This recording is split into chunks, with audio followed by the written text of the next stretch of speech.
Louis-Marie Bouaka, ancien représentant régional du haut-commissaire des Nations Unies aux droits de l'homme. Comment les gens qui ont tous les privilèges et immunités diplomatiques se mettent en grève? Parce que à l'époque, comme étudiant, je pensais beaucoup aux manifestations organisées par la CGT, etc. On doit repenser autrement la stratégie, comment tirer les conséquences de la guerre froide.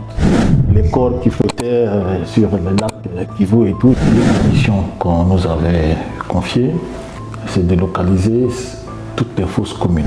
Et quels sont les traités internationaux en matière de droits de l'homme que le Rwanda a ratifiés? Certains pays veulent intervenir. On a vu en Ituri, au Congo, parce que l'Ituri était sous contrôle des groupes armés, il n'y avait aucune autorité de l'État. L'Union européenne a demandé une résolution expresse au Conseil de sécurité pour envoyer une force spéciale à Tunis et la paix est revenue à un moment donné. Pourquoi on n'a pas d'États africains qui sont membres du Conseil de sécurité permanent alors qu'on est les premiers concernés? Oui, entre le Conseil de sécurité, on parle à un moment donné de l'Afrique du Sud et du Nigeria. Ce sont deux États qui ont des poids économiques et militaires très solides. Bienvenue à vous sur la page du Destiné de Juriste, le média qui démocratise le droit pour les étudiants, mais aussi pour la société civile. Aujourd'hui, on accueille un ancien fonctionnaire des Nations Unies qui va gentiment se présenter à nous. Je suis Louis-Marie Bouaka, ancien représentant régional du haut-commissaire des Nations Unies aux droits de l'homme. D'accord. Alors, l'interview d'aujourd'hui, qui va être suffisamment longue pour qu'on ait tous les éléments qui sont importants, va se dérouler en deux parties. La première qui portera plutôt sur le parcours académique de M. Bouaka et la deuxième partie qui sera relative à son expérience. Donc, premièrement, quelles études avez-vous effectuées au lycée? Au lycée, j'étais en série A, mais vous savez, étant très jeune, à l'école primaire, j'étais beaucoup plus attiré par le métier de la médecine. Je voulais être médecin en fait. Mais au fil du temps, lorsque j'ai fini mon collège, mon niveau en mathématiques baissait de plus en plus. J'étais plus à l'aise en mathématiques. Et donc, j'ai dû opter pour la série A.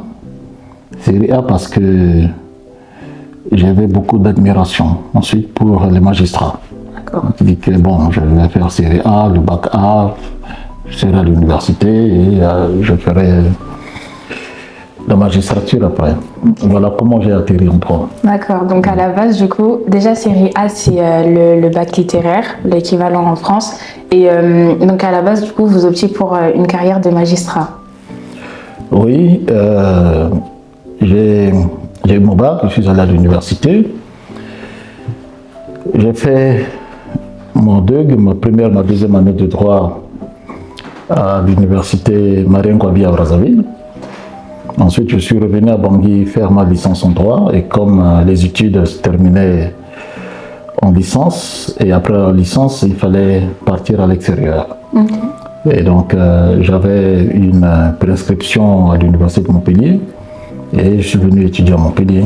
Je suis venu faire ma maîtrise, mon DEA et puis mon doctorat à Montpellier. D'accord. Ouais. Justement, en faisant mes recherches sur votre parcours, j'ai vu que vous aviez fait un doctorat. Sur quoi est-ce qu'il portait exactement? De manière assez accessible, mais quand même qu'on puisse avoir l'essentiel du sujet. Oui, merci bien pour cette question parce que c'est là justement le début de quelque chose qui m'attirait au fait. Après ma maîtrise en droit public à l'université de Montpellier, je m'étais inscrit en DEA de droit international. Aujourd'hui le master du coup. Voilà. Et nous avons effectué un voyage d'études à Genève, dans le centre de recherche de droit international de Montpellier. Et nous sommes arrivés à Genève pour toute une série de conférences. C'était en 86, c'était l'année internationale de la paix, l'année qui était déclarée par les Nations Unies. Il y avait toute une série de conférences organisées par le Centre des Nations Unies pour les droits de l'homme. Ce n'était pas encore le Haut Commissariat des Nations Unies pour les droits de l'homme. Et nous avons passé une semaine à Genève, en série de conférences, et une fois, entre midi et deux, j'ai vu, il y avait une manifestation des fonctionnaires internationaux. Et cela m'a fait un tic, justement, je dis, mais comment les gens qui ont tous les privilèges et immunités diplomatiques se mettent en grève? Parce que à l'époque, comme étudiant, je pensais beaucoup aux manifestations organisées par la CGT, etc. Et en lisant le prospectus, j'ai vu qu'ils protestaient contre la retenue de leurs collègues, certains de leurs collègues ressortissants de l'Europe de l'Est à l'époque, de la Roumanie, qui étaient en vacances et ils étaient empêchés de rentrer à Genève, prendre leur poste, et puis voilà, leurs collègues manifestaient. Je me suis dit, tiens, ça, c'est un malaise. Et donc, j'ai marqué sur une bout de papier, j'ai dit, je verrai ça quand je finirai mon DEA, si c'est pour préparer un doctorat, je vais proposer à mon directeur. C'est ainsi que je suis rentré, j'ai fini mon doctorat, disons mon DEA en droit. J'ai un ami qui m'a parlé de JIPRI, de l'Institut international de recherche pour la paix à Genève, qui donne des cours d'été en droit de l'homme et droit international humanitaire. Et donc, je m'étais inscrit à Genève et je suis allé suivre la formation en été. Il y a eu une opportunité qui s'est présentée parce qu'il disait que les 3 meilleurs de la promotion sont admis d'office en stage au CICR, au Comité international de la Croix-Rouge. Bon, j'étais parmi les 3 meilleurs de la promotion. Il y avait un Congolais de Kinshasa, et il y avait un Congolais de Brazzaville, et il y avait moi, le Centrafricain. Donc toute une équipe d'Afrique centrale. Voilà, tous de l'Afrique centrale. On a passé un stage au Comité international de Croix-Rouge, à la division droit et doctrine. Okay. C'est beaucoup plus pour approfondir le droit de 1949. D'accord. Donc sur la protection sur la protection des non-combattants, la protection des civils, la protection des prisonniers de guerre, etc. Donc on était vraiment au cœur de l'application du droit international humanitaire de 1949.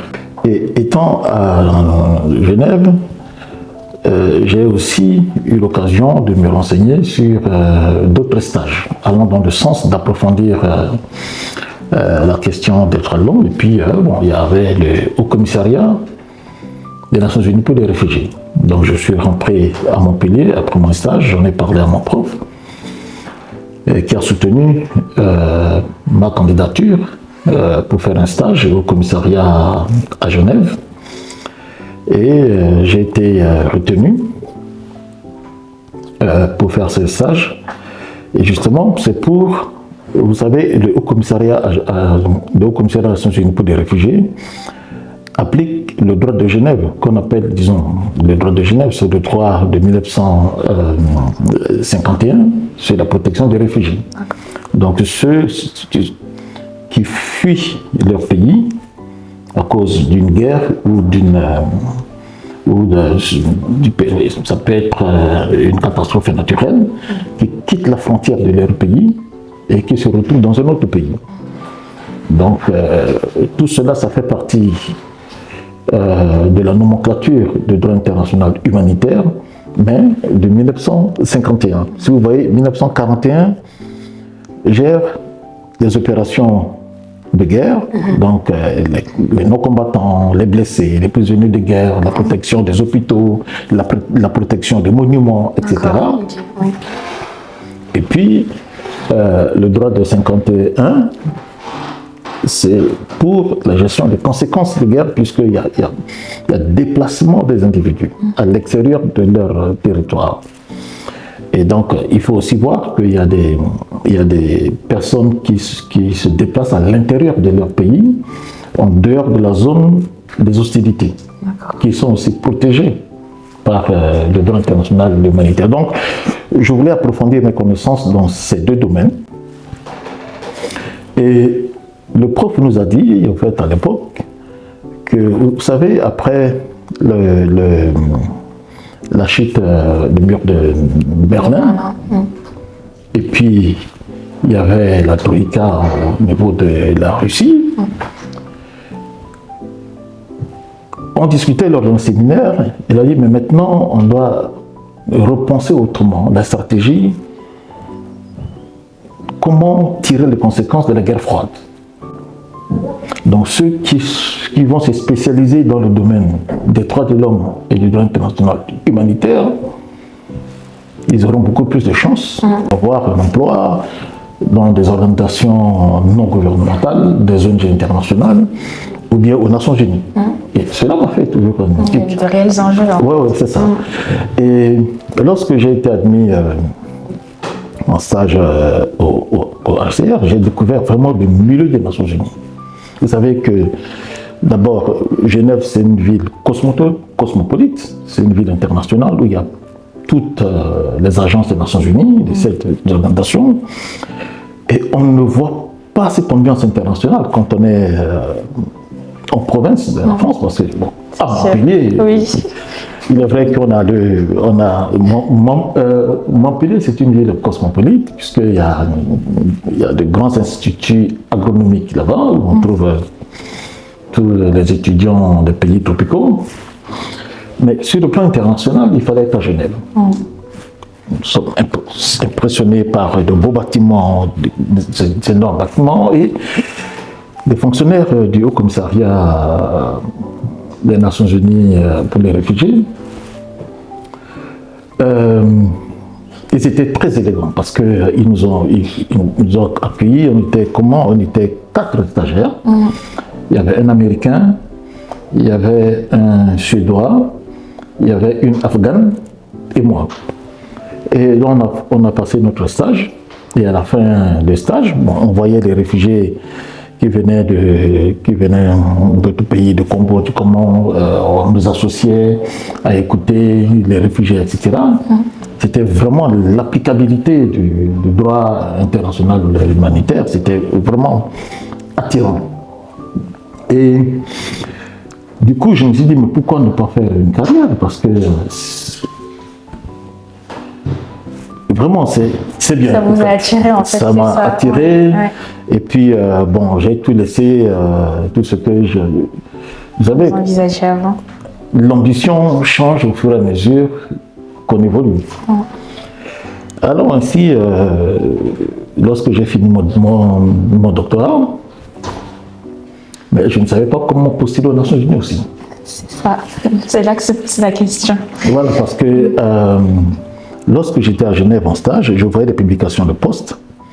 On disait il faut 5 ans d'expérience professionnelle. Lorsqu'on a rendu nos rapports de stage, mes 3 autres collègues, disons, le directeur de la division droit et doctrine du Haut Commissariat, nous a dit bon, vous avez la possibilité parce que nous avons une grande opération au Cambodge. Vous avez la possibilité de partir au Cambodge comme consultant pendant 9 mois, etc. Et mes 3 collègues ont accepté.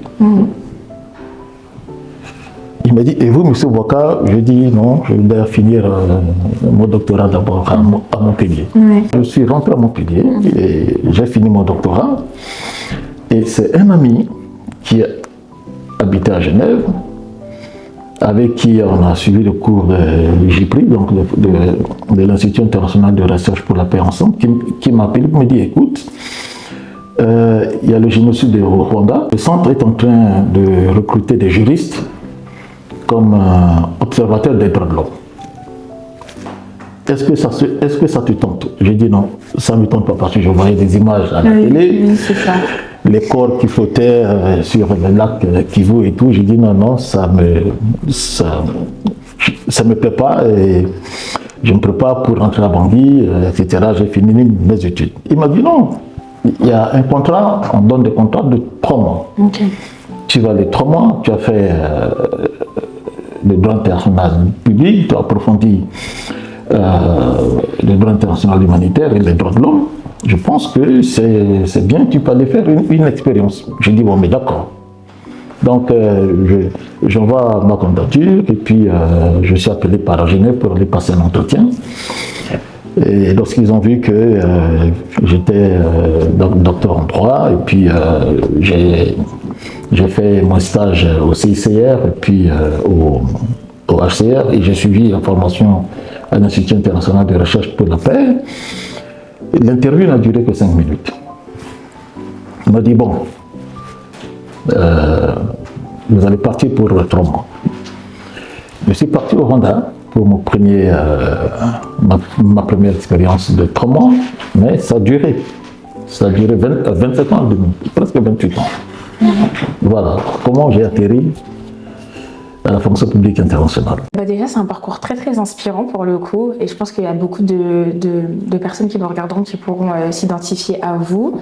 Une question quand même, juste avant votre doctorat qui portait sur les fonctions aux Nations Unies, et même tout l'attrait que vous avez développé vis-à-vis de cette institution, est-ce que vous avez eu des expériences qui étaient préalables et qui auraient pu vous orienter sur toute autre chose, ou du moins qui avaient suscité votre intérêt? Oui, je peux dire qu'il n'y avait pas une expérience comme telle dans le domaine des droits de l'homme. Parce que, étant à Montpellier, une ville qui n'était pas très industrialisée, c'est ça. C'est une ville touristique, il n'y avait pas beaucoup de jobs pour les étudiants. Ouais, et donc, je m'étais inscrit dans des agences d'intérim, et de temps en temps, j'avais quelques missions. Et j'ai eu 2 bonnes missions quand même. J'ai eu une mission au Crédit Agricole du Midi, la banque du Sud. D'accord. Et puis aussi au journal Le Midi. Ok. Mais ça n'avait rien à voir avec le droit. Les études, oui, c'est sûr. Voilà, c'est ça. Mais quand je suis rentré aux Nations Unies avec le grade de docteur, le grade académique, dans les statuts du personnel des Nations Unies, tous ceux qui rentrent avec le grade de docteur en droit, sans expérience professionnelle, on considère que vous avez 2 ans d'expérience professionnelle parce que vous avez fait des recherches. Ok, oui. Okay. Alors, au cours de vos recherches, peut-être que vous avez fait des stages, etc. Donc, c'est considéré comme 2 ans d'expérience. Et donc, j'ai été recruté au grade de P2. Donc, en fait, c'est une manière de valoriser déjà la recherche que vous avez commencé à faire aussi. Voilà, c'est ça. C'est une équivalence. C'est ça. Mais j'étais très bien tombé parce que j'ai commencé au Centre des Nations Unies pour les droits de l'homme. C'était purement du droit.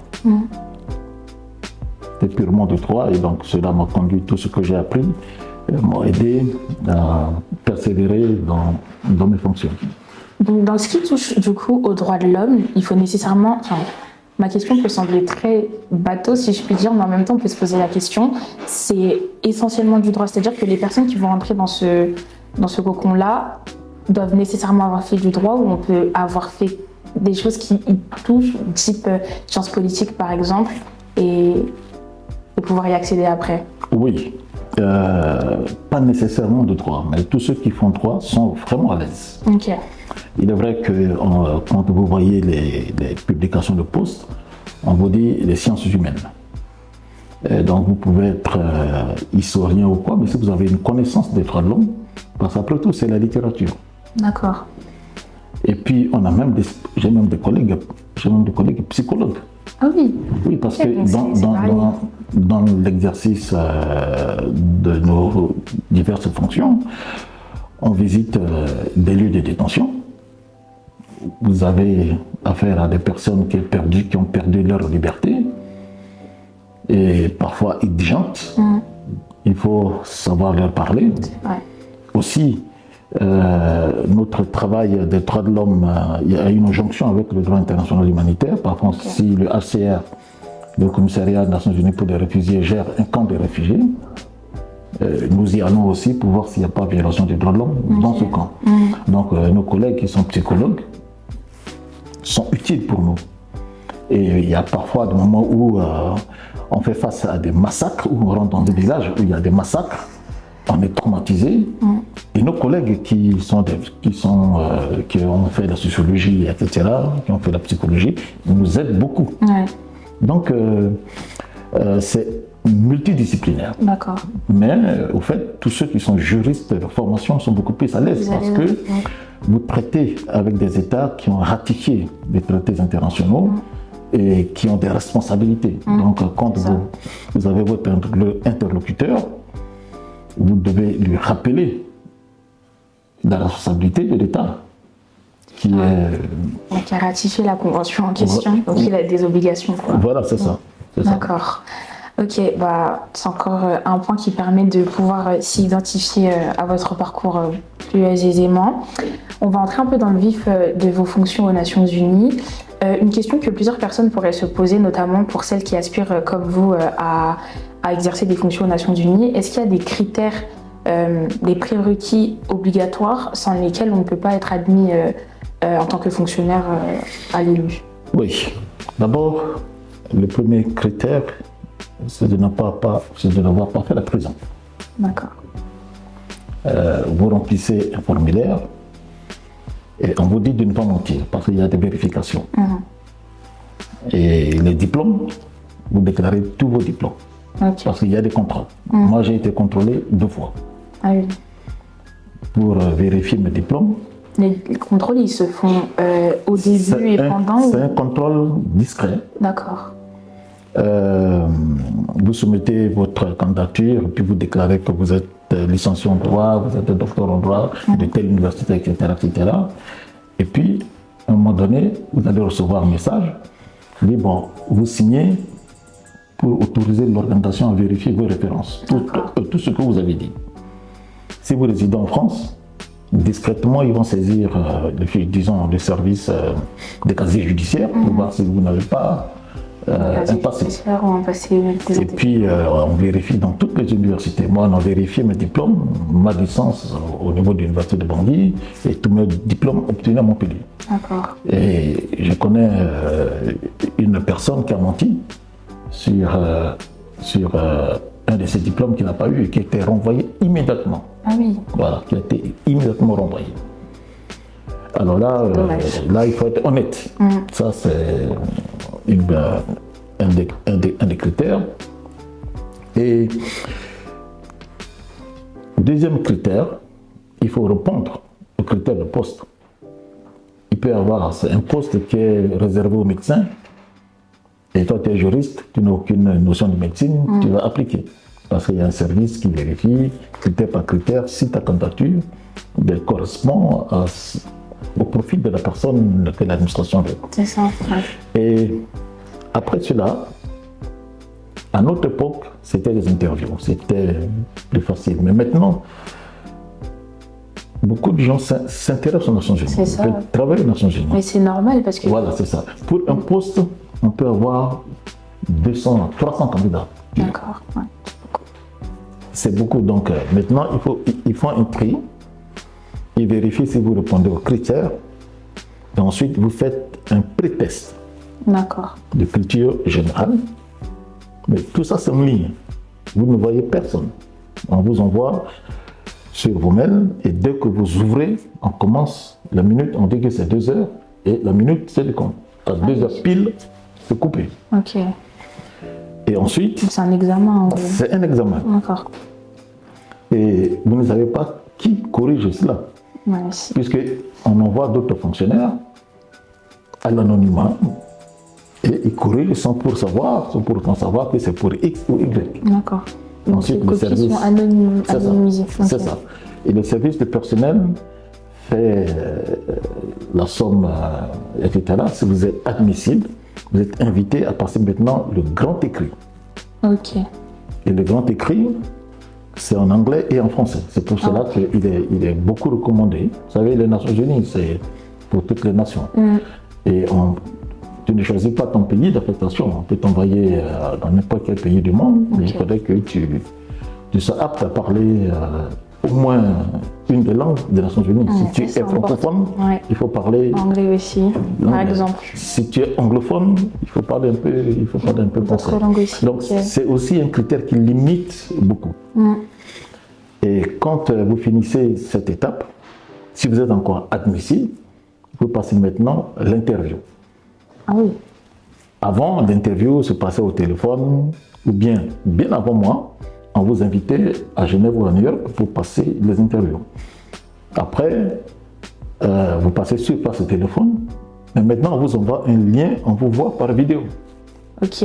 Est-ce que ça c'est dû parce qu'on a vu que par rapport au Covid, il y a beaucoup de, enfin, ce mode de fonctionnement-là qui s'est développé. C'est ça. C'est par rapport au Covid. C'est par rapport.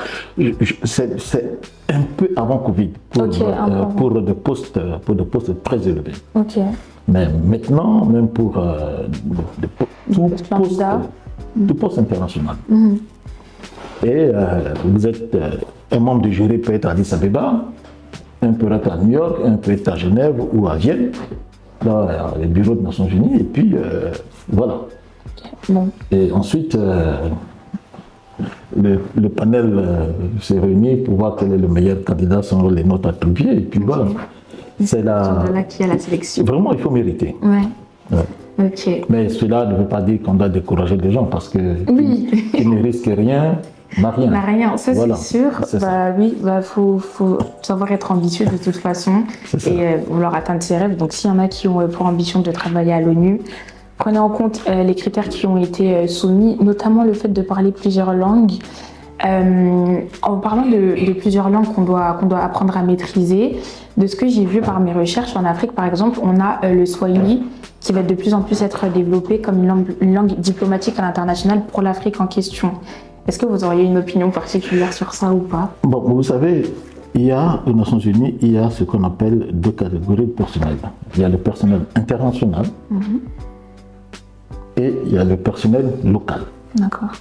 Pour parler de Swahili, je pense si il y a un bureau des Nations Unies en Tanzanie, veut recruter des nationaux, nécessairement, le national doit parler Swahili. Mais vous, international, ce n'est pas obligé. La Tanzanie, c'est un pays anglophone. On vous demande de parler couramment anglais. Et puis de parler aussi une deuxième langue des Nations Unies. D'accord. Le français, etc. On va dire la langue officielle. Voilà, c'est ça. Comme ça. Ok. Bon, bah, mettons-nous à l'anglais. C'est déjà mis, il faudra améliorer. C'est très important. Parce que même si vous voulez passer de grade en grade, on ne vous nomme pas. Quelqu'un ne reste pas dans son bureau à Genève et vous dit, bon, monsieur, vous passez grade. Non, vous passez toujours un test. Il faut toujours un examen. Et c'est en français et en anglais. Français, anglais, ainsi de suite. C'est pour cela que beaucoup, ceux qui rentrent dans le système des Nations Unies, dans un premier temps, ils postulent beaucoup plus sur les postes qui sont dans les pays anglophones. Ça leur permet d'y travailler pendant 2 ans, 3 ans en anglais et puis d'être à l'aise après. Mais c'est aussi mon cas, puisque quand j'ai fait mes 4 ans au Rwanda, le bureau devait me transférer au Burundi, qui est aussi un pays francophone à l'époque. Mais j'ai préféré aller en Bosnie et Herzégovine, où toutes les missions, l'anglais était la première langue. Donc cela m'a permis d'améliorer un peu mes vocabulaires, la pratique, etc. Donc il faut, quand on veut progresser dans le système, il faut s'y donner, quoi. 2 points que j'aimerais reprendre que vous avez déjà évoqués. Bon, la première question déjà que je pourrais me poser, c'est vrai que vous avez parlé de certaines expériences que vous avez vécues en Europe, notamment en Bosnie-Herzégovine, mais l'essentiel de vos missions dont on va après développer le contenu s'est déroulé en Afrique, notamment en Afrique centrale. Pourquoi avoir choisi l'Afrique plutôt que d'autres continents ou régions? Voilà. D'abord, j'ai commencé ma carrière au commissariat des Nations Unies aux droits de l'homme. Nous étions au Rwanda. Ensuite, avant de partir en Bosnie, il est vrai que le commissariat se proposait de me transférer au Burundi parce que le commissariat avait un bureau au Burundi. Donc avant, c'était le Centre des Nations Unies pour les droits de l'homme et ça a été converti en Haut Commissariat des Nations Unies lorsqu'on était en fonction. Donc nous sommes les premiers fonctionnaires du Haut Commissariat. Donc il y avait un bureau aussi au Burundi.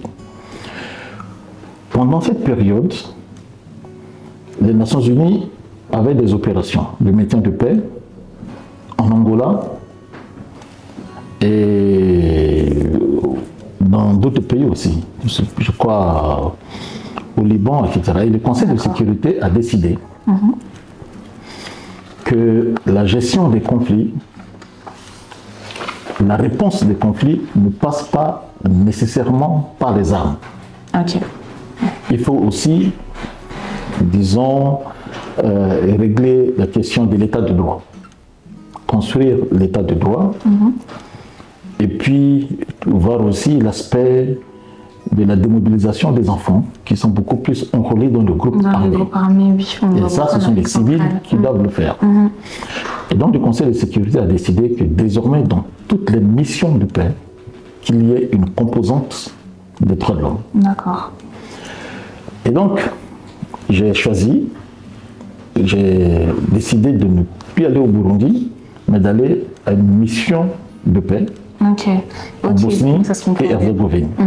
Mais en allant, ça ne se fait pas comme ça. Il faut postuler, il faut passer le test, il faut passer l'interview. Et puis, même pour les missions dans lesquelles on peut potentiellement vous envoyer, il y a un contrôle. Donc, après, j'ai passé 2 ans à Sarajevo, mais j'ai travaillé un peu partout en Bosnie et Herzégovine, puisque j'étais responsable de monitoring des droits de l'homme dans les prisons.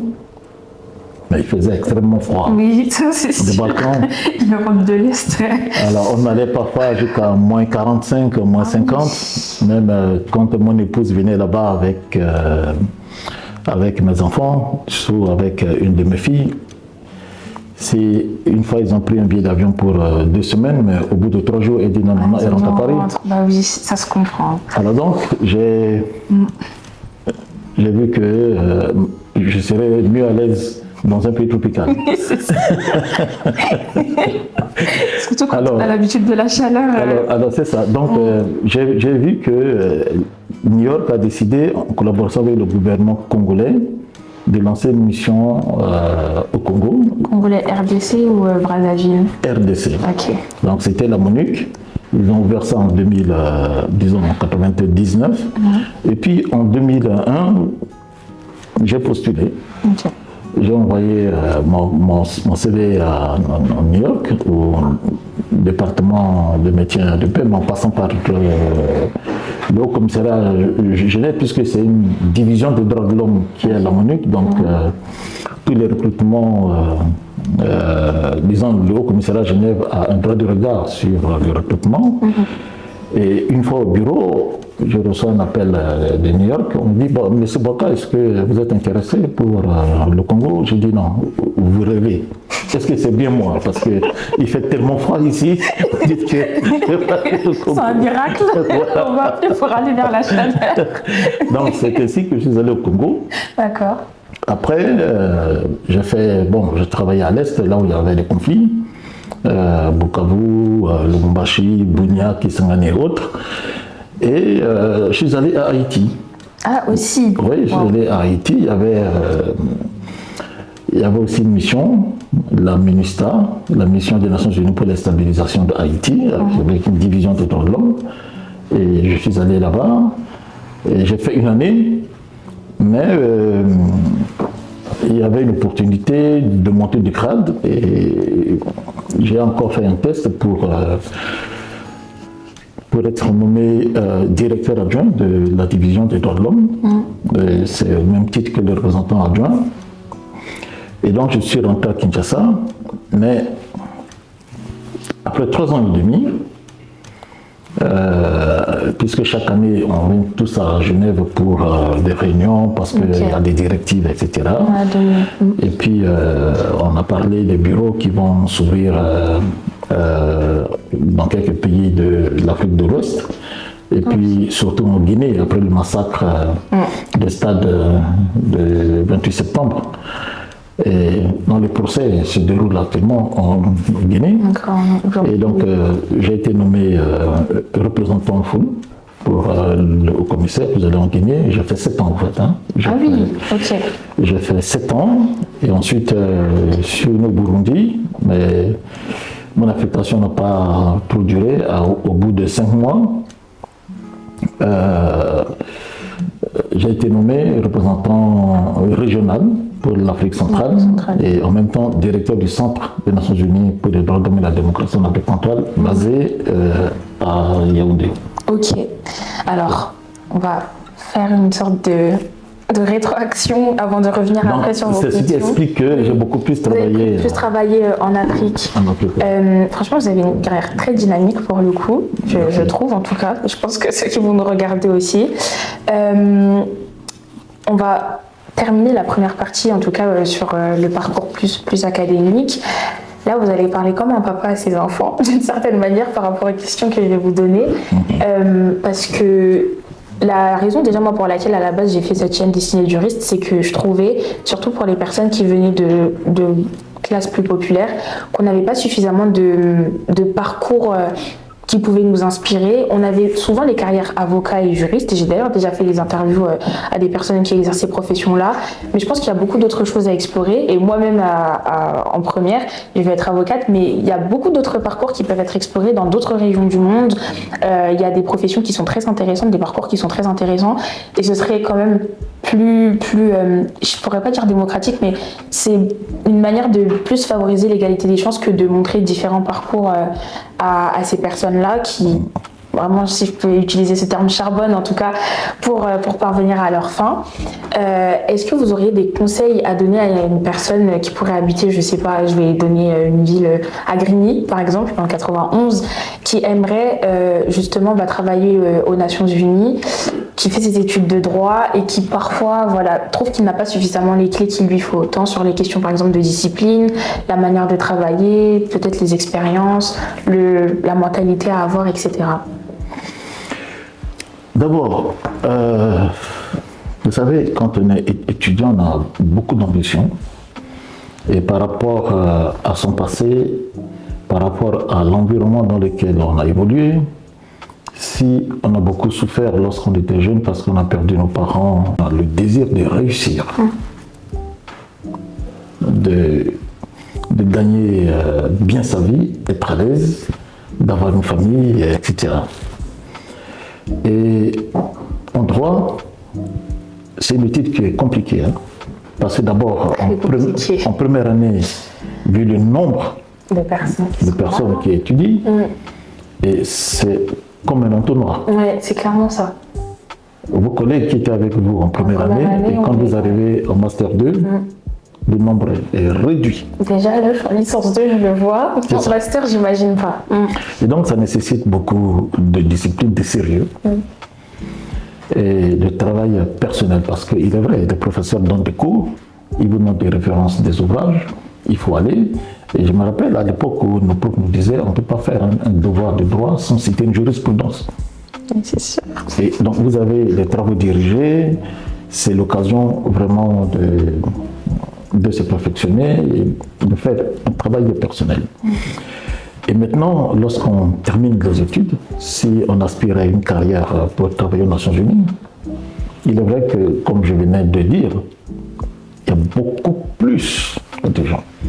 Vous savez, même, je ne vous cache pas, lorsqu'on publie même des postes, il y a des gens qui appellent, il y a des ministres qui m'appellent pour me dire est-ce qu'ils peuvent postuler. Ah oui. Ah oui. Ouais, donc donc, il y a des gens qui ont le background, qui ont des références, qui concourent aussi comme vous. Donc, il faut toujours avoir un plus. Je prends l'exemple type de quelqu'un, d'un étudiant qui étudie en France et qui ne parle pas anglais. C'est un obstacle. Même, vous savez, en France, il y a aussi la Cour européenne des droits de l'homme, oui. Qui est à... On en a à Luxembourg, on en a un peu partout. Bon, ouais. Et puis il y a l'administration parlementaire. Il y a le Parlement européen aussi. Oui. Il faut avoir un plus, il faut apprendre l'anglais. Vous avez maintenant la chance d'avoir l'Internet un peu partout sur vos téléphones, etc. Il faut se perfectionner. Parce que quand vous allez passer, lorsque vous allez passer une interview, même pour l'Union européenne, c'est vrai. Il y aura une question en anglais. En anglais, oui. Et là, je vous rejoins beaucoup parce que j'ai eu à faire un stage justement au Parlement européen au mois de juin. Comme je disais, j'ai pas un anglais qui est parfait, mais je me débrouille pas mal. Donc en fait, j'étais vraiment amenée à parler anglais tout le temps. Et le truc, c'est que nous, on nous apprend un anglais qui a un accent plutôt soit américain, soit de l'Angleterre. Et il y avait des gens qui venaient de partout dans l'Europe. Donc en plus de ça, il faut vraiment avoir l'oreille, vraiment, faut vraiment avoir l'oreille, etc.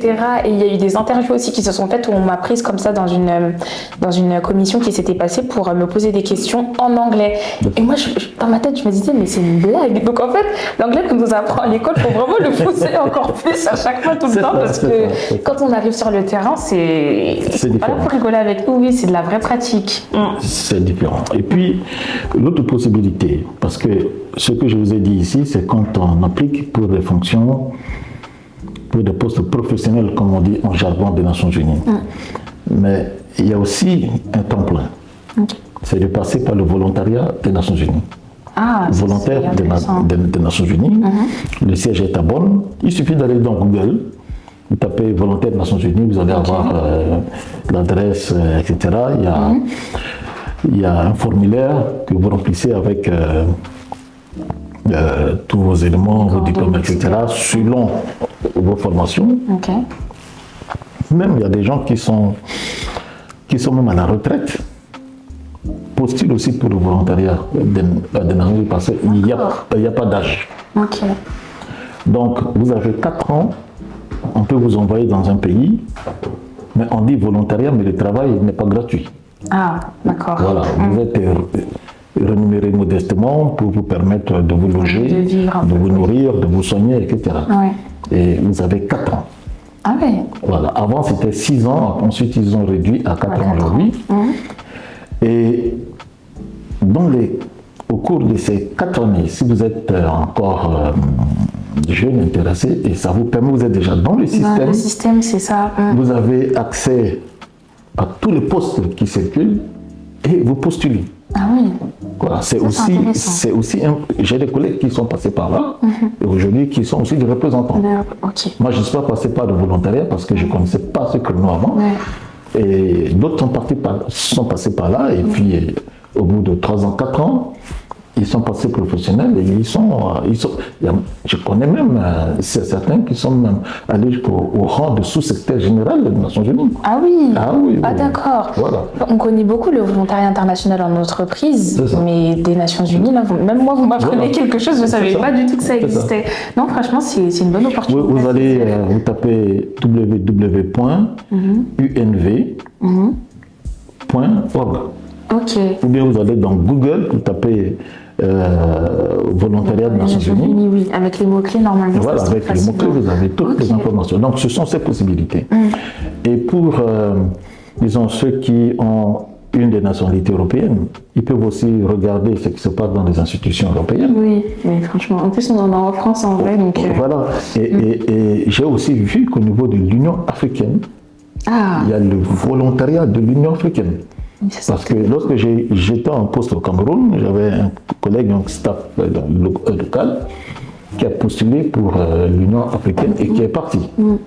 Ça, c'est intéressant parce qu'il y a aussi beaucoup de personnes qui sont de nationalité de l'Union européenne, mais qui ont des aspirations plutôt pour l'Afrique. Et justement, avec la distance, on se dit comment on fait, parce que niveau géographiquement, en tout cas, c'est plus compliqué. Mais là, ça, c'est encore c'est une information importante. Donc ça, ce sont des opportunités qui sont... Et le volontariat n'est pas très exigeant par rapport aux critères d'expérience professionnelle. Donc même j'ai eu des volontaires dans mon service qui venaient juste de quitter l'université. Oui, donc ça peut être dans la période où on veut entrer dans le marché du travail. Et puis, il y a encore une autre possibilité, mais il faut savoir, par exemple pour ceux qui ont la nationalité française, parfois la France paye des postes aux Nations Unies ou bien à l'Union européenne, mais qu'on appelle GPO. C'est pour les professionnels juniors. Par exemple, la France peut verser de l'argent soit au commissariat des Nations Unies ou bien au HCR pour former les jeunes qui sont français dans leur institution. C'est 2 ans. Donc si vous êtes là-bas pendant 2 ans, que ce soit au siège à Genève ou bien dans d'autres pays, Après 2 ans, vous avez la possibilité de postuler aussi à d'autres postes professionnels. Donc ce sont des renseignements, je pense qu'il faut aller au Quai d'Orsay, il y a aussi des bureaux de coopération. Vous vous renseignez là où, si vous êtes français, il y a certains pays en Afrique aussi qui le font. Je sais que le Sénégal le fait. Le Sénégal donne parfois de l'argent pour qu'on recrute quelques Sénégalais pour travailler comme junior professionnel, etc. Au bout de 2 ans, et s'il est bien apprécié par son chef, il peut postuler. Il y a toutes les possibilités, mais c'est l'information qui manque. C'est exactement ça, en fait. C'est la question de l'accessibilité qu'on n'a pas souvent. Et le problème aussi que je pourrais soulever en accord avec ce que vous dites, c'est que très souvent, quand on vient de classe populaire, on a peur de toquer aux portes, de vouloir repousser un peu les frontières, les limites à chaque fois, et après on retombe encore sur notre sort en disant oui mais c'est pas accessible pour nous, c'est pas ceci, mais on cherche pas forcément aussi parfois à pousser les portes, donc vous savez, j'ai connu cela parce que on dit souvent dans l'administration nationale, il faut qu'on ait quelqu'un qui puisse être ton parrain ou bien te tenir la main, mais on dit souvent qu'il ne risque rien n'a rien. Vous pouvez postuler en ligne. Je prends l'exemple de mon bureau, mon dernier bureau à Yaoundé, où on recrute les stagiaires qui sont ressortissants des pays membres de la CEAC que nous couvrons, les 11 pays de la CEAC.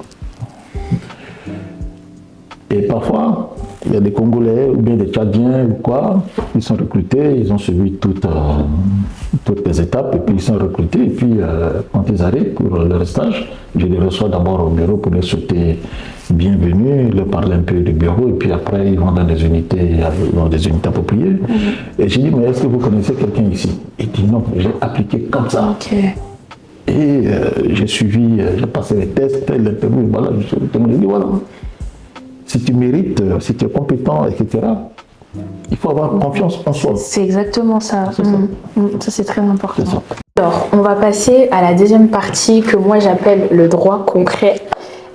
Parce que par rapport à votre parcours, c'est là où du coup vous vous retrouvez finalement sur le terrain et que tout ce que vous avez appris de théorique, vous devez vraiment le mettre en pratique.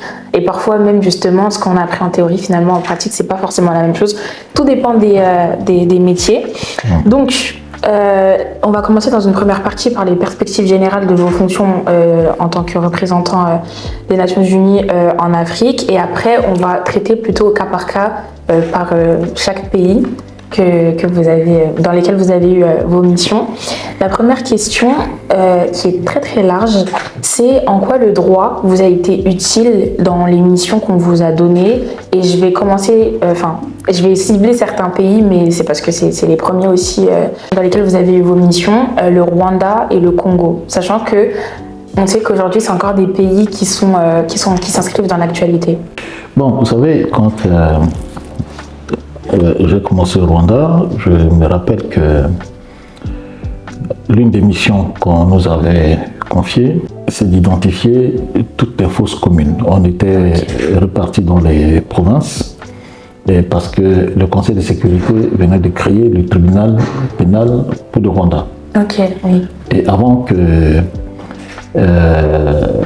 le staff de ce tribunal soit recruté, etc., il faut quand même des documents de base. Il est vrai, il y a eu des rapports des Nations Unies sur le génocide, il y a eu des rapports d'Amnesty International, de beaucoup d'ONG internationales qui ont écrit sur ce qui s'est passé, mais il n'y a eu qu'une de masse. Donc l'une des tâches était d'identifier les fosses communes et de chercher à avoir en collaboration avec les chefs du village, etc., combien de personnes vous estimez avoir enterré là et quelles sont les personnes, donnez quelques noms des personnes que vous comptez, puisque c'est un village. Ouais. On sait que, donc voilà, c'était le premier travail. Ça, c'est intéressant ce que vous soulevez, la collaboration avec les chefs de village du coup, parce que finalement, à l'échelle locale, bien qu'on ait des politiciens, des personnes politiques à l'échelle centrale, enfin dans tout le pays, les chefs du village, ils ont quand même leur rôle en fait.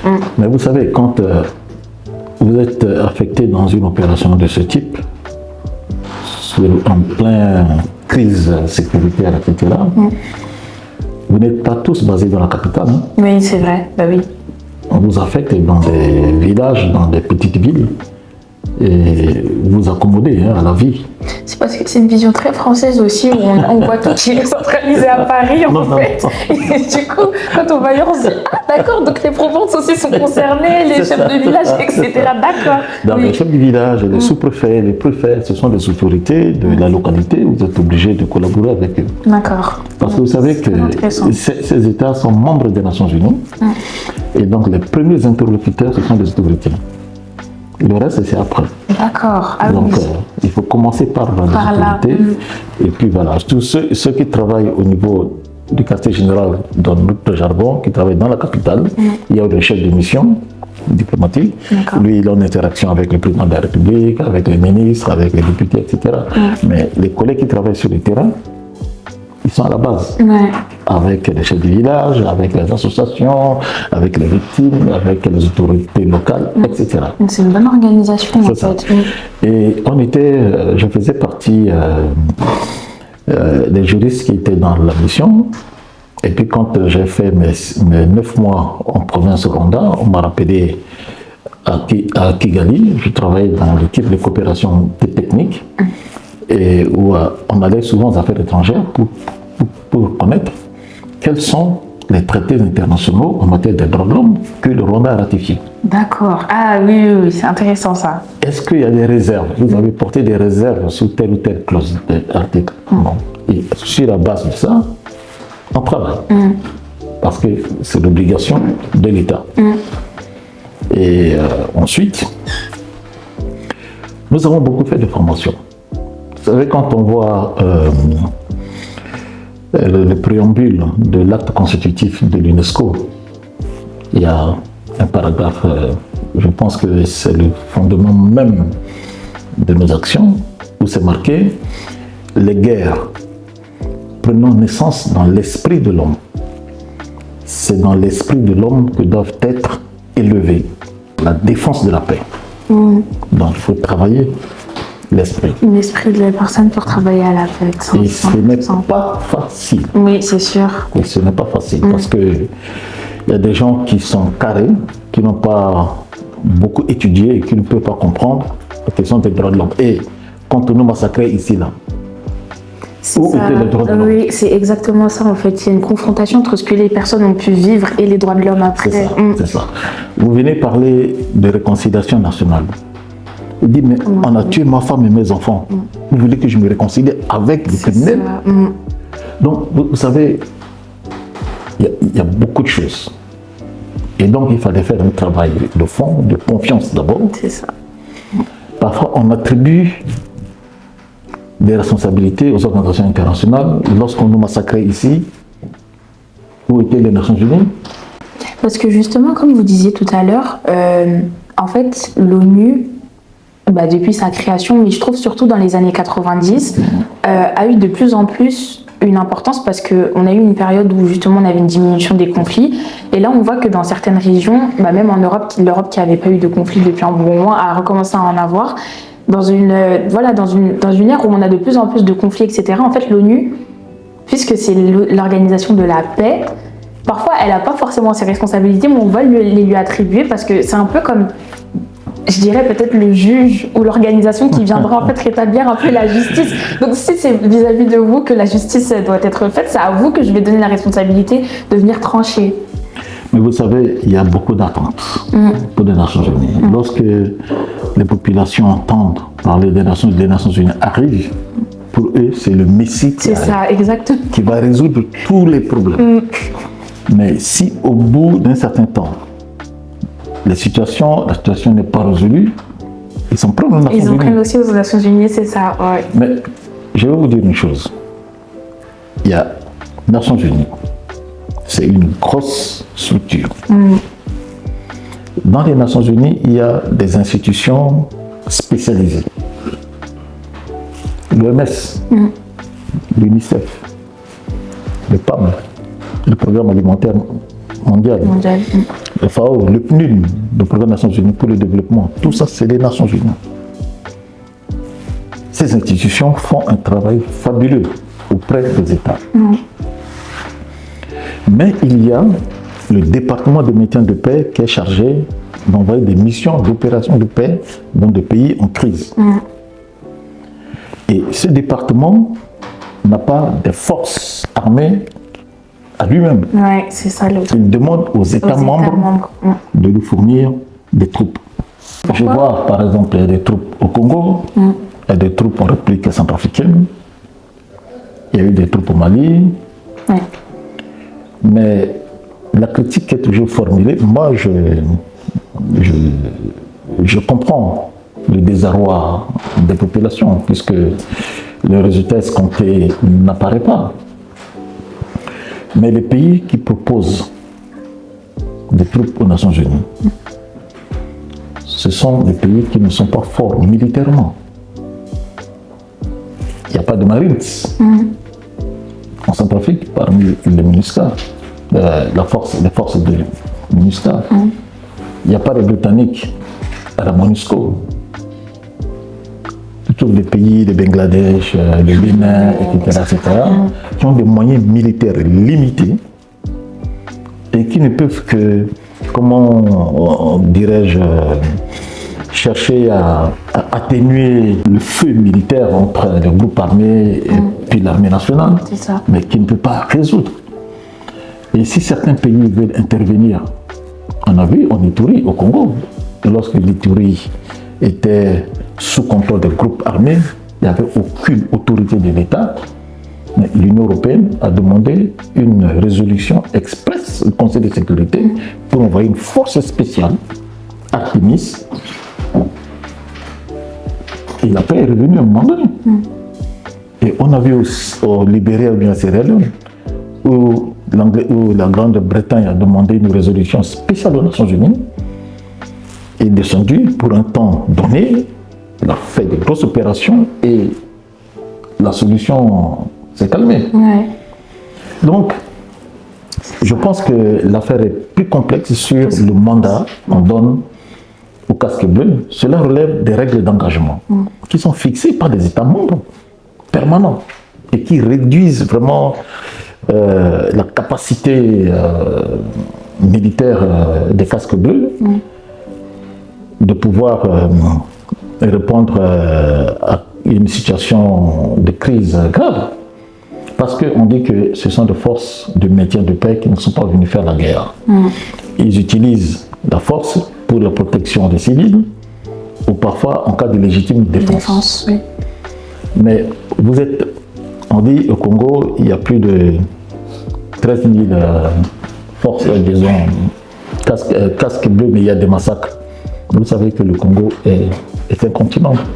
Clairement. Plus de 2 millions de kilomètres carrés. On ne peut pas avoir un soldat. De l'Afrique, donc, on ne peut pas avoir un soldat. Même congolais, l'armée congolaise qu'on estime à peu près à 170 000 hommes ne peut pas être derrière chaque Congolais. Les Congolais sont des millions, ils sont dans les 80 millions. Il y a parfois des massacres qui se passent dans des coins reculés. C'était compliqué, mais on attribue aux forces nationales de paix, mais je vous dis, ce sont des gens qui ont souvent fait preuve de courage. J'ai vu comment les gens ont perdu leur vie, j'ai vu comment parfois ils se battent, ils emploient la force pour sauver des vies.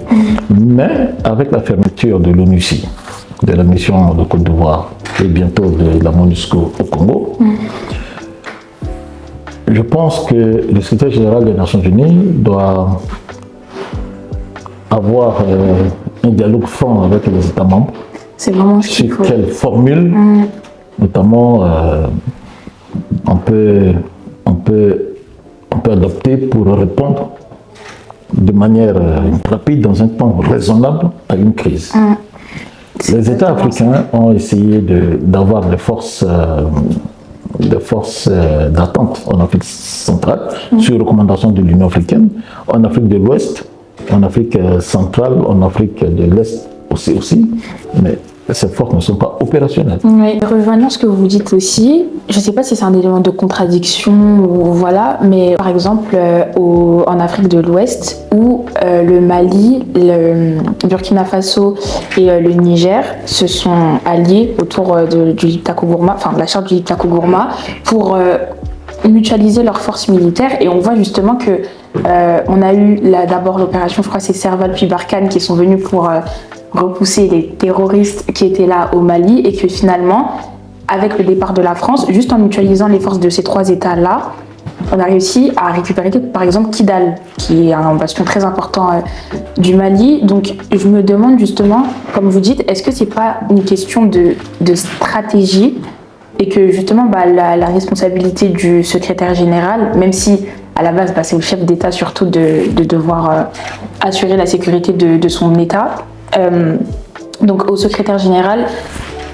de trouver une autre formule justement, mais la question c'est quelle formule en fait sera la bonne, parce que le Congo ça fait quasiment 30 ans, ça a commencé, j'étais même pas née pour ma part, et aujourd'hui je vais avoir 20 ans bientôt, ouais. Et on y est toujours en fait. Ouais. Non, c'est une question d'actualité. Je crois que les populations du Sahel,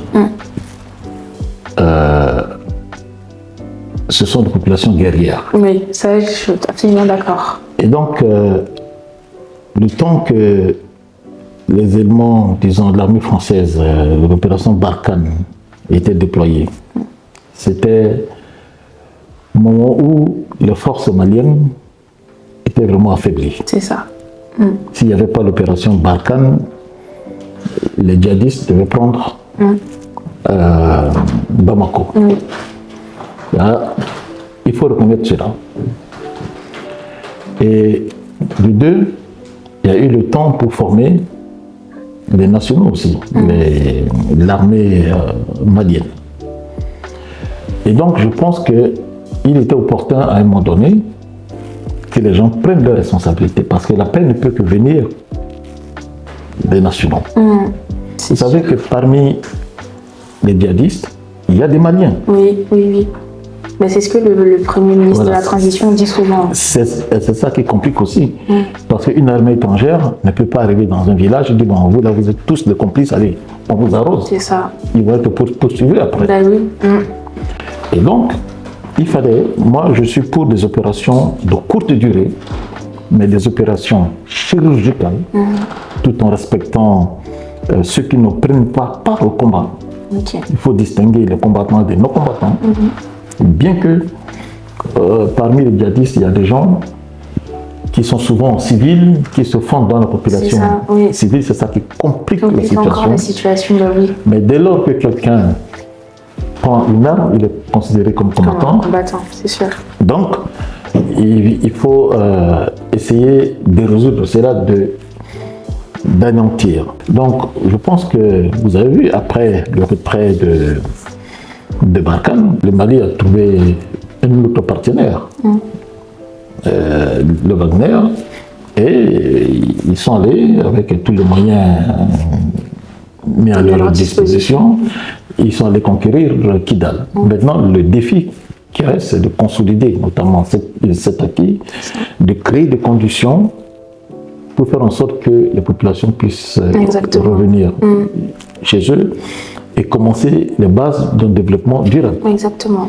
Créer les écoles, la réouverture des écoles, ou construire d'autres écoles qui ont été détruites, les hôpitaux, etc. Assurer les besoins sociaux de base, l'eau potable, l'éducation, la santé, etc. Ça, c'est un grand défi. C'est un très très grand défi, mais je pense aussi que c'est ce qui va permettre à l'Afrique dans les prochaines années, et notamment puisqu'on parle du Mali au Mali, de progressivement aussi s'inscrire dans les relations internationales. Parce que moi, il y a quelque chose qui me frappe souvent, et en plus on parle de l'ONU, donc ça tombe très bien, c'est que on n'a pas du tout un État membre des Nations Unies qui est membre permanent du Conseil de sécurité, alors que la majorité des questions qui sont traitées par le Conseil de sécurité portent sur l'Afrique, puisque c'est le continent où on rencontre plusieurs conflits, oui c'est ça. Et il me semble aussi que c'est le président Paul Biya du Cameroun justement qui remontait encore ça il y a pas très longtemps justement que pourquoi on n'a pas d'États africains qui sont membres du Conseil de sécurité permanent alors qu'on est les premiers concernés. Oui, on a tous parlé de la réforme du Conseil de sécurité. Qui piétine. Pourtant, l'Union africaine, à un moment donné, faisait de ce problème son cheval de bataille, parce qu'il faut aller en bloc, il faut aller d'une seule voie. C'est ça. Mais malheureusement, il y a le droit de veto qui est un privilège accordé à ceux qui ont gagné la Deuxième Guerre mondiale. Vous savez qu'il y a 15 États, et les 10 autres sont rotatifs. Oui, c'est ça. Mais on aimerait bien avoir des permanents. Mais il faut savoir que ceux qui ont créé l'organisation, la charité bien ordonnée commence par Jackson. Ils se sont taillés la part du lion et ils ont. Et puis c'était à l'époque où nos États n'étaient pas encore indépendants. C'est ça aussi. Non, on est venu trouver la situation comme telle et puis on se force pour y entrer, mais ça viendra plus tard. Si un État africain doit rentrer en tout cas dans le Conseil de sécurité, il faudrait déjà que dans son propre pays, qu'il y ait déjà une certaine force en tout cas, que ce soit économiquement, que ce soit même militairement, qu'il y ait quelque chose de déjà suffisamment solide pour... Il y avait des États qui étaient déjà positionnés pour rentrer au Conseil de sécurité. On parlait à un moment donné de l'Afrique du Sud et du Nigeria. Oui, bien sûr. Ce sont deux États qui ont des poids économiques et militaires très solides. Oui, bien sûr. Mais malheureusement, les choses n'ont plus évolué, malgré toutes les réformes. Kofi Annan a porté des réformes, et puis il y avait aussi le rapport de Brahimi qui a aussi parlé beaucoup de réformes des Nations Unies. Mais bon, les choses n'avancent pas, puisque vous savez que les Nations Unies, à part les agences techniques, mais tout se joue au niveau du Conseil de sécurité, qui sont composés des États. Des États. Voilà. Et chaque État après a ses intérêts personnels. On voit dans le conflit israélo-palestinien actuellement. C'est ça. J'ai une question que je me pose, que beaucoup de personnes se posent aussi, et qui est fondamentale pour le développement de l'Afrique actuellement et même postérieurement. On se demande si le droit tel qu'il est appliqué actuellement est adapté aux réalités de l'Afrique ou c'est un droit qui a une certaine empreinte occidentale. Et il me semble que je vous avais déjà aussi posé la question l'année dernière quand vous aviez fait votre conférence à SAS, parce que c'est une vraie question que je me pose en fait. Je fais encore mes recherches, je ne fais pas de thèse, je suis encore en L2, mais je fais encore mes recherches personnelles pour savoir en tout cas est-ce que c'est adapté ou pas, et j'aurais bien aimé avoir votre point de vue sur le sujet.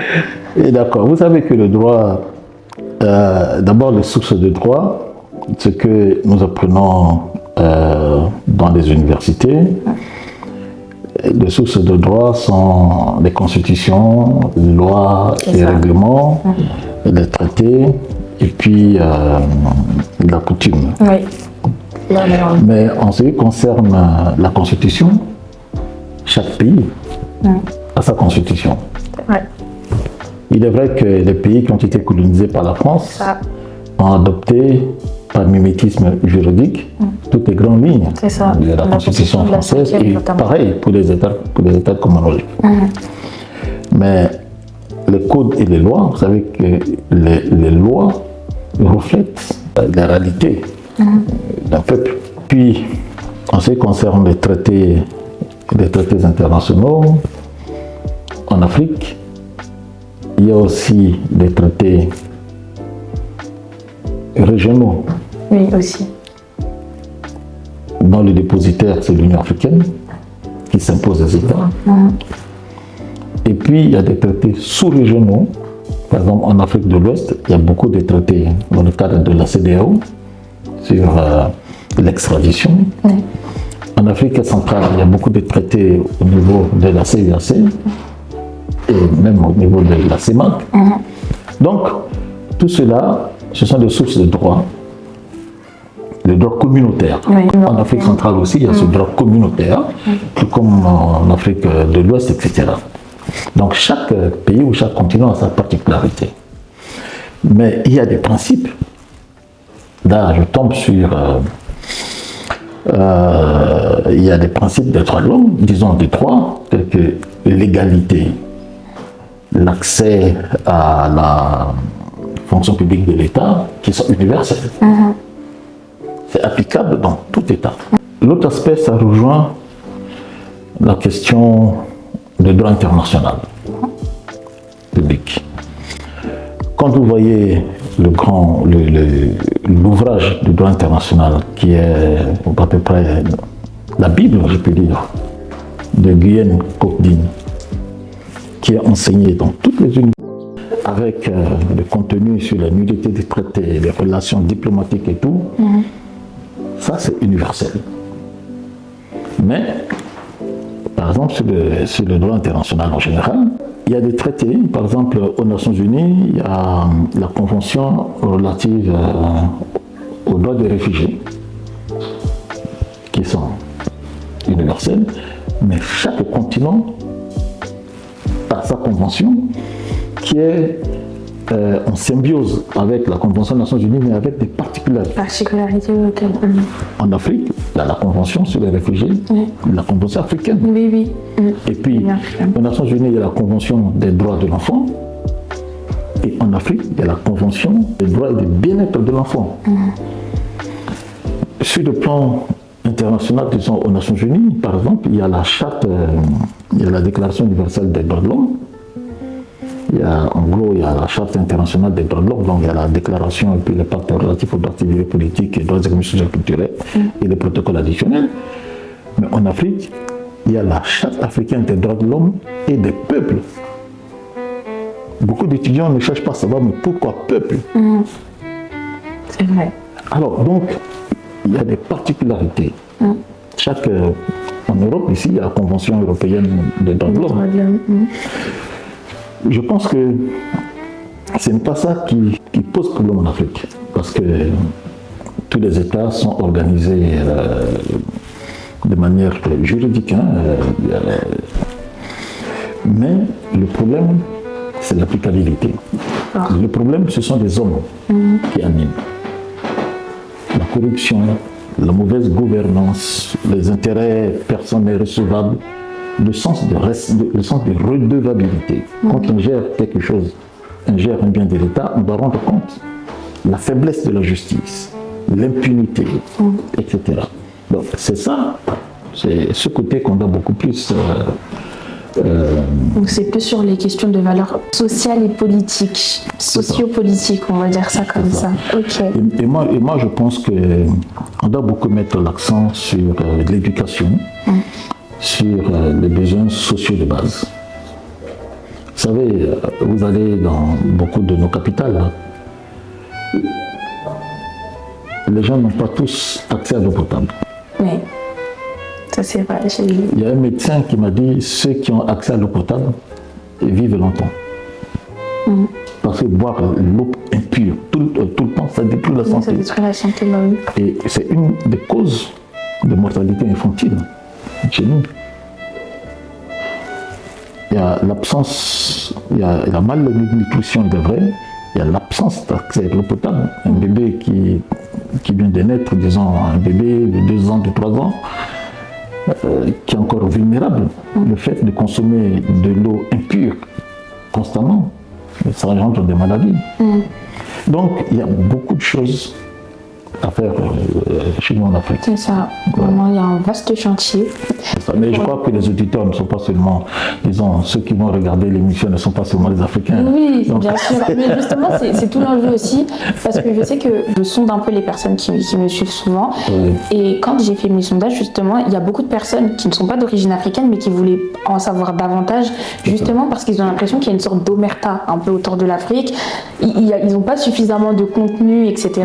Et c'est là où, justement, c'est intéressant de faire autre chose que l'Europe, chez moi. La question que j'allais vous poser, elle va entrer un peu dans la petite partie anecdotique de l'interview, c'est est-ce que vous avez, dans vos fonctions, participé ou contribué du moins à des processus de soit justice transitionnelle ou des processus de réconciliation nationale?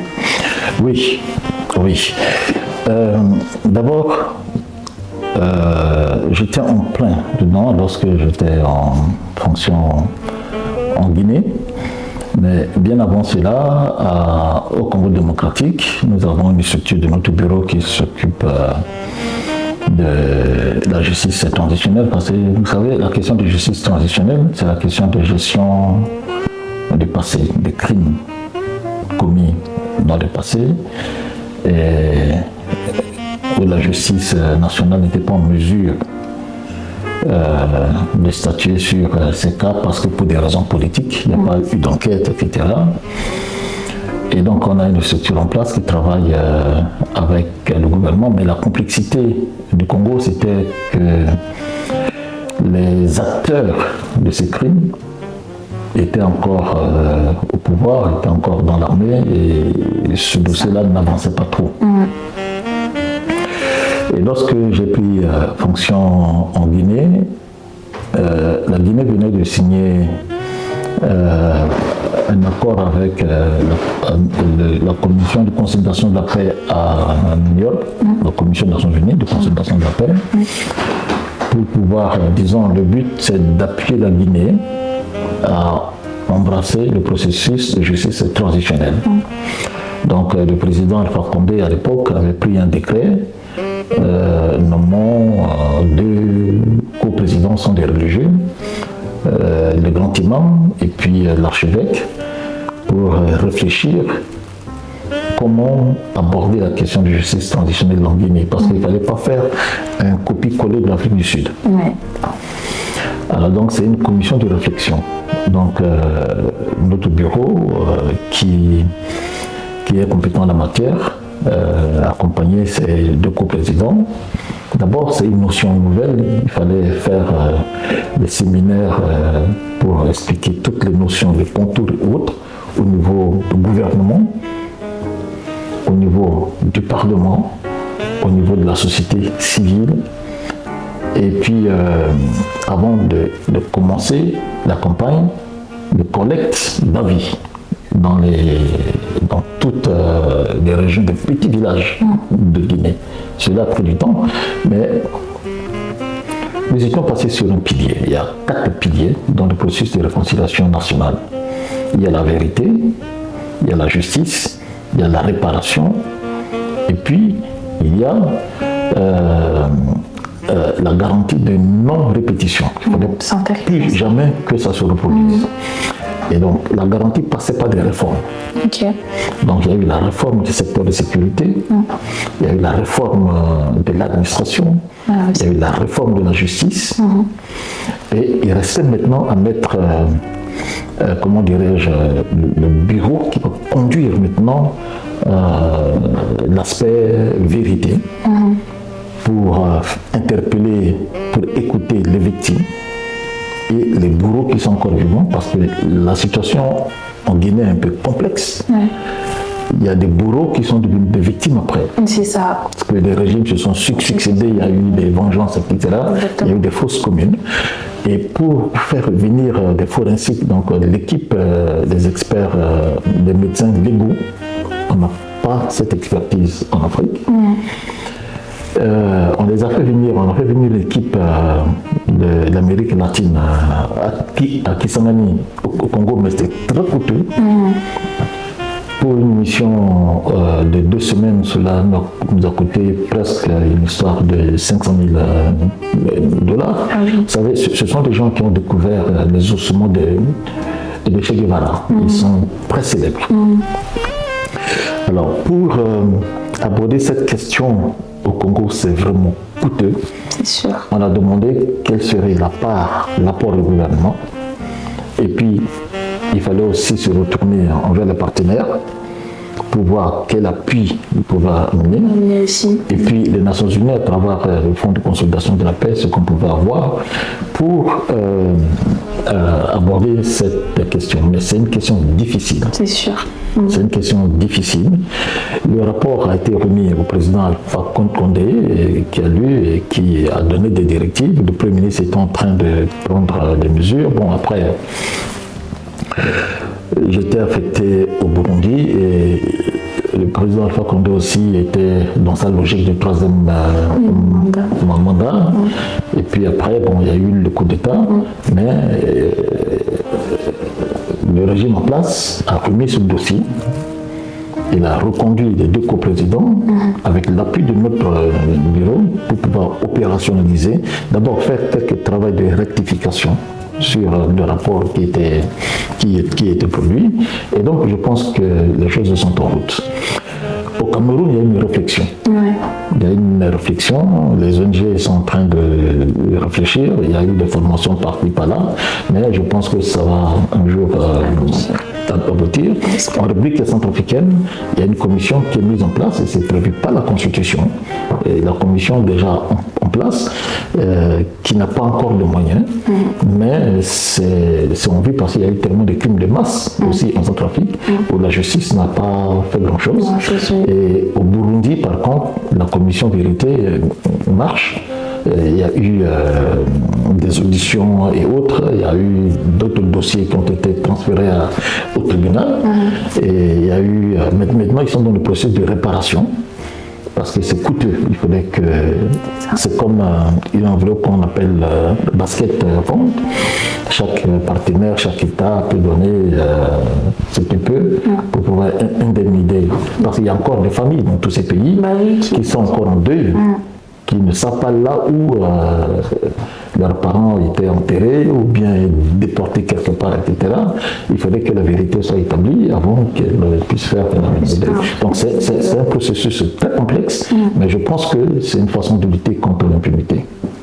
Je suis absolument d'accord en tout cas, et c'est intéressant d'avoir un retour pratique justement sur ces processus de justice transitionnelle et de réconciliation nationale que nous on travaille beaucoup en théorie en cours, mais on ne voit pas concrètement ce que c'est. On tend à la fin de l'interview, donc on va être un peu plus rapide. Une question, est-ce que vous avez une anecdote qui vous a marqué dans les pays dans lesquels vous êtes intervenu? Je vais donner des exemples, par exemple au Congo, en Guinée, peut-être au Cameroun, en République centrafricaine. mais ça ne manque jamais. Ça ne manque jamais. Vous savez, lorsque j'étais au Congo, j'étais désigné pour piloter la formation des commissaires de police, la toute première formation de police après la réunification, parce que avant Sun City, disons avant la conférence de Sun City en 2005, le pays était divisé dans l'influence de ces groupes armés, et puis après Sun City, il y a eu la réunification, donc il fallait une armée unifiée, une police unifiée, etc. On a eu beaucoup de commissaires de police, je faisais partie de l'équipe pédagogique, mais dans l'aspect droit de l'homme. Alors lorsqu'on a fait la formation, lorsque j'ai fait la formation sur les droits de l'homme, je suis arrivé au chapitre sur la torture. D'abord, je pose la question, je dis, mais dans l'exercice de vos fonctions, est-ce que vous avez déjà pratiqué la torture? Rien. Tous les commissaires, ils se regardaient. Silence de cathédrale. Bon, je fais la formation avec les éléments constitutifs et tout. Et à la fin, j'ai donné des exemples, j'ai fait des projections pour les victimes de torture, etc. Et à la fin, du coup, je demande, je dis, bon, est-ce que vous avez déjà pratiqué la torture? Il y a un courageux qui a dit oui, j'ai pratiqué la torture, mais je ne savais pas que c'était la torture. Après, il y a un qui dit oui, j'ai pratiqué la torture. Du coup, c'est tout le monde. C'est confession générale. Vous avez peur d'être recommandé à la fin, je ne sais pas, mais si vous avez pratiqué autant de la vérité, ça ne peut pas vous manger. Et en Guinée, il y a une histoire un peu particulière. C'est qu'on faisait la formation de l'armée. Et puis, on a abordé un chapitre sur la responsabilité des chefs hiérarchiques. Et je disais aux soldats que bon, vous ne devez pas exécuter l'ordre illégal qui est donné par un chef. Un chef qui vous dit allez tuer cette personne, ça c'était dans le passé. Et vous prenez vos armes, vous allez tuer, mais vous allez être condamné au même titre que votre chef, etc. Alors, il y avait un général qui était dans le camp. À la pause de midi, on était au réfectoire. Il est venu me dire, mais monsieur Bouaka, vous êtes en train d'apprendre à nos soldats de nous désobéir. pour eux, en fait, c'est vrai que c'est ce que ça peut représenter, en fait. Donc, ils leur disent de ne pas l'écouter. Un soldat doit exécuter Le chef, son bah chef, oui, et c'est tout. et c'est tout. Il n'y a pas de discussion possible. C'est vrai. Et à la fin de la formation, vraiment, il a compris. Et il m'a dit, mais comment faire pour être expert en droits de l'homme comme Comme vous? vous, formez-moi aussi sur les matières en droits de l'homme. Oh là là. Non, mais C'est vrai. Bah oui, surtout quand on est militaire, c'est vrai que ça peut représenter un décalage. Donc, tu dis, attends, moi, je dois écouter mon chef. Finalement, je ne l'écoute pas. On fait comment? Et donc, c'est pour cela que dans le processus de réforme secteur de sécurité, un peu partout maintenant, il faut inclure la formation des droits de l'homme Oui, c'est et puis important. des droits internationaux humanitaires, dans la formation des officiers, des sous-officiers, et que ce soit des formations vraiment pérennes. Que tous ceux qui partent par les académies, par l'école militaire ou police, etc., doivent sortir avec cette Ce notion, bagage-là. parce que c'est dans l'esprit. Hein. C'est ça. C'est là où j'ai dit que ceux qui ont rédigé l'acte constitutif de l'UNESCO ont raison. C'est ça. Il faut travailler Ils ont l'esprit. vu la lumière, comme on dit. L'ultime question qui a été demandée par nos auditeurs sur Instagram, parce que j'avais fait une petite story où je leur disais, bah, mettez toutes les questions que vous voulez poser.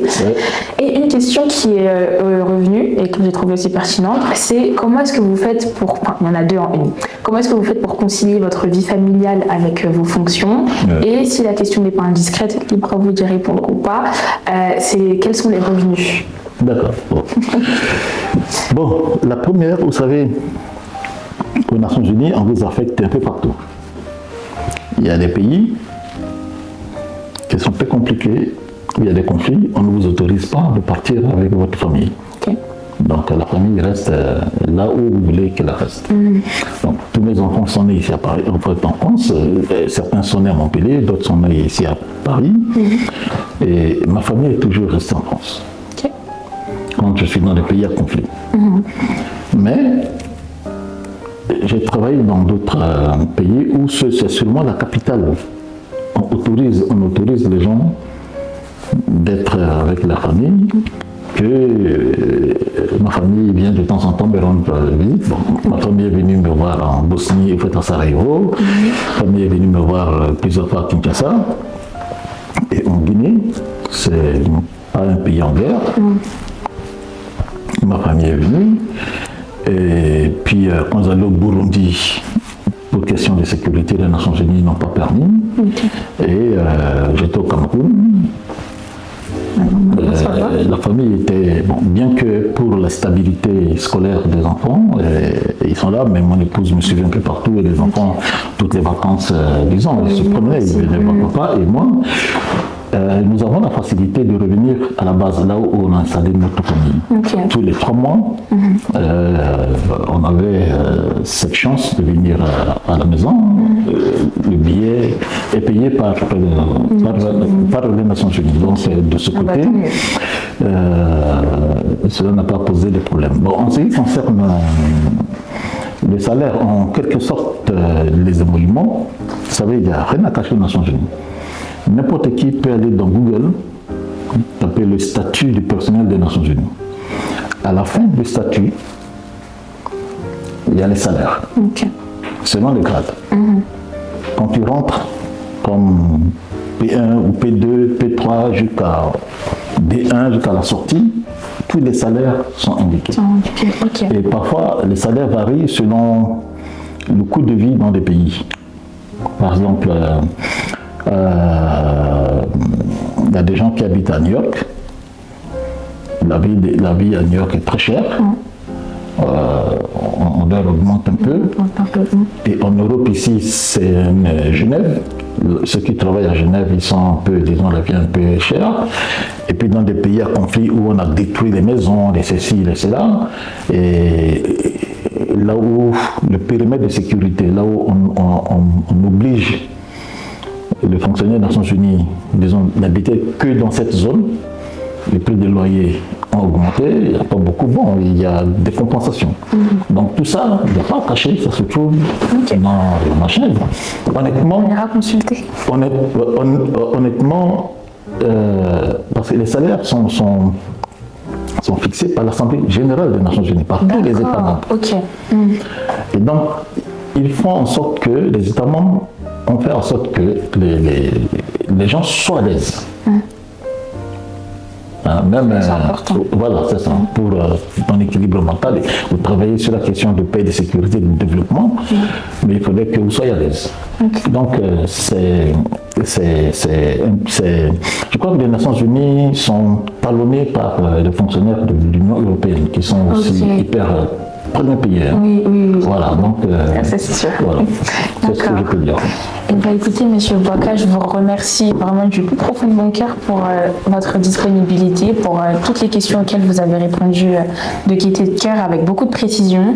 Je pense que là, on a eu une vraie immersion dans ce que c'est en tant que tel être fonctionnaire aux Nations Unies.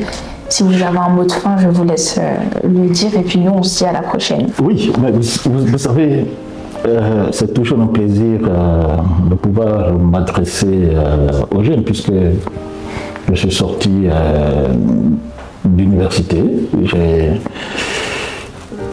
fait des stages et j'ai rencontré de hautes personnalités qui m'ont aidé dans le cadre de mes recherches.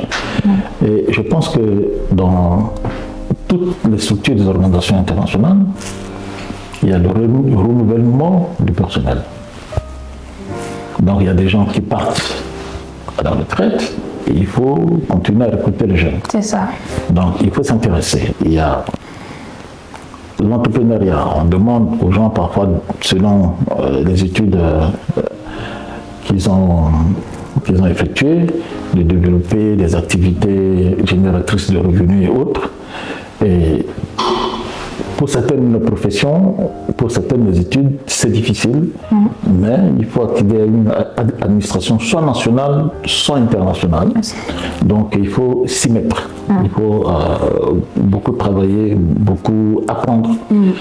J'ai parlé de langue qui est un obstacle, mais avec toute la technologie que vous avez maintenant, on n'avait même plus besoin d'aller à Londres pour apprendre l'anglais. Vous pouvez apprendre l'anglais, aller à la FNAC, acheter des CD-ROM.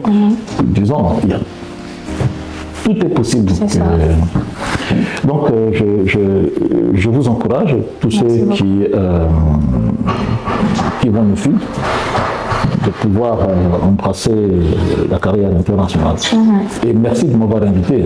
Ce n'est pas une occasion qui est souvent offerte, mais s'il y a des questions